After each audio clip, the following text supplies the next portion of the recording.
Hey Mallards, we are at Fringe and we are seeing some shows. Wow, real shows in a real theater. Mm-hmm. What a time. Mm-hmm. We saw Hex tonight. Mm-hmm. We had a very good time. It made me cry a bunch because I was just like, wow, very loud in-person 5-part harmony. Which is something that we haven't heard in forever. Did not know it would make me cry, but every time. The harmony was tight. Beautiful. Yeah. It was vocally a gorgeous show. Mm-hmm. Plot is a little all over the place, but it's got a good aesthetic, and the music is beautiful. And it is also a concert version of the show, at least that's what the advertisements say. So I think that it is a concert set of songs that a little bit of book was written to sort of tie in between, but not enough to make it into like a full-length show. Yeah. But I highly recommend it. But the characters are really fun. The actresses are really, really talented. The relationships are really strong. I would agree. Kara did a really good job. Correct. And also the girl who is like a necromancer, was like the death magic girl, I thought. Did really, really good. And there's like a candle trick that I thought was they have cool. Actual magic in this, which was really awesome. Real magic. Be on the lookout for that. They also have, they have magic tricks, I should say, and some real magic. But I thought, from your opinions, good representation of like the different aesthetics of pagan person and their general interests, and nothing insulting. If you're worried about that too. Two Wiccans give it 2 thumbs up. Yeah, it was really, really fun. The harmonies are beautiful. The singing is beautiful. The staging is beautiful. I would wear every single pair of tights and leggings that were on that stage. I want to buy those overalls for Megan now. I will be texting somebody to find out where they're from. If I wore overalls, I would wear them, but I don't. So, here we are. We enjoyed, everything about that. Highly recommend. As always, links down there to tickets. Get tickets for that and all of the other beautiful shows at Orlando Fringe. I saw 2 Fringe shows this evening. The first is Infinite Conversations. This is the Sumner show.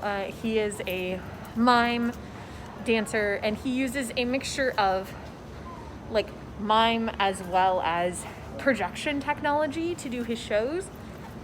And I have seen, this marks the 3rd show that I have seen, and I have felt like each one of these shows have really built on each other to create the show that I saw tonight, because there were elements of some of the other shows like involved in this show.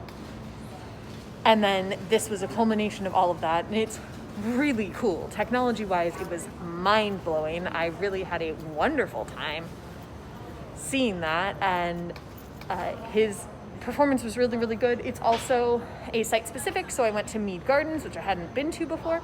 They have 2 amphitheaters there, which was really cool. And I just really enjoyed it. It is a show I would recommend if you like mime, because he's very talented. And the projection tech is just unique and interesting and different, and it's really, really cool to see.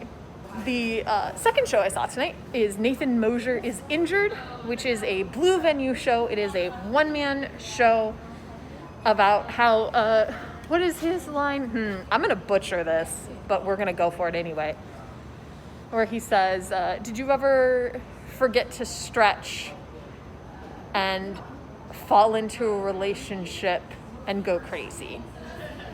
I think is the way that he says it. But it is essentially the story of a failed relationship he had that led to depression and led to visits to the psychiatric ward, and then the story of like pulling himself back out of that, as told by Nathan Mosier, who is a stand-up comedian. So there are stand-up sets and music mixed together with some storytelling, a little bit of beat poetry, and generally just a really, really personal journey. It was entertaining from start to finish. He's a very talented performer. He has incredibly good pacing and timing, which makes sense because he's a stand-up comedian, and that is absolutely necessary for that profession. And the story, I feel, is very poignant, very heartfelt, incredibly relatable, even for me as an aromantic human. And I really, really, really enjoyed it, and would recommend that if you like solo storytelling shows. It does deal with a lot of heavy topics because it does deal with depression and suicidal thoughts and like loss of relationship and all that stuff. So you want to be prepared for that if you're going to the show, but as long as none of those things are going to turn you off, it is a fantastic performance that I absolutely 100% recommend. We went and saw Fringin' and Flagons tonight. Yeah. This show is put on by Indigo Chameleon, which is a group that does gaming mostly on Twitch and has like a whole community. And we know the people who run it. If you watch my vlogs, you know them too. Because William McCoy, who was in Recovery, and Posthumous, and his wife Tracy are the like heads. Yeah. There's a reason that William's name in Posthumous was Indigo. So that's true. That's his vibe. You know him, you love him, you love to see him. Although in the actual Indigo Chameleon, Tracy is Indigo. So yeah. But it was a really fun time. A very new like concept to be a show in a non-convention setting. It's essentially a D&D actual play. And every night is going to be a different one shot. We can spoil the whole thing because the next show will not be the same. No. But essentially not all of, but several other shows submitted a hot rod that would be part of this race. And they ranged wildly from like a giant foot to an actual DeLorean. And our heroes raced in their own car. We had a wide variety. We had a mud, a bog druid who added a swamp fan to the car. We had a warforged drunken monk who just tied himself to the back, which was simultaneously really good for things like starting the race and not so good for things like dragging a giant warforged behind you. Yeah. And a failed rider who is a bard who does everything using fortune cookies. Our friend Garrison played that role. And listen, I'm a strong believer in the power of fortune cookies, and this show just proves it. Yeah, it was wild. There were some good moments. There were eagles shedding single tears.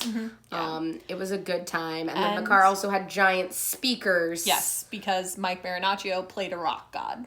Incredible. It was truly so good. 2 bards, better than 1. Yeah. Bard heavy games, always going to be a good time. That's very true. Highly, highly, highly recommend this show because I think that every night will be unique. Wildly and every night different. will be incredible. That whole audience was having a heckin' good time. I would agree. Billy's a great DM, so it was just like... Cannot recommend it incredible. enough. As always, links down there to all of these Fringe shows, and I'll see you tomorrow.